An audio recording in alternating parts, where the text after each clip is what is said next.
ನಾವು ಆಲೋಚನೆ ಮಾಡಬೇಕು, ನಮ್ಮ ಆಯುಷ್ಯದ ದಿನ ಯಾವತ್ತು. ಪ್ರಿಯ ಸಹೋದರ, ಪ್ರಿಯ ಸಹೋದರಿಯರೇ, ನಾನೊಂದು ಸತ್ಯವನ್ನು ನಿಮಗೆ ನಾನು ಹೇಳ್ತೇನೆ. ನಾವೆಲ್ಲರೂ ಈ ದಾರಿಯಾಗಿ ಹೋಗಬೇಕು. ನಾವೆಲ್ಲರೂ ಈ ದಾರಿಯಾಗಿ ಹೋಗಲೇಬೇಕು.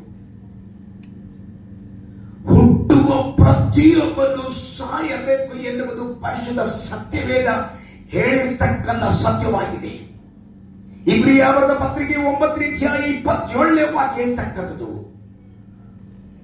ಒಂದು ಸಾರಿ ಮರಣವು ಮತ್ತೆ ನ್ಯಾಯ ತೀರ್ಪು ಮನುಷ್ಯನಿಗೆ ದೇವರು ನೇಮಕ ಮಾಡಿದ್ದಾನೆ. So you cannot change.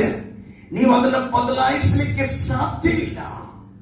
ಹುಟ್ಟಿದ ಪ್ರತಿಯೊಬ್ಬರೂ ಸಾಯಲೇಬೇಕು.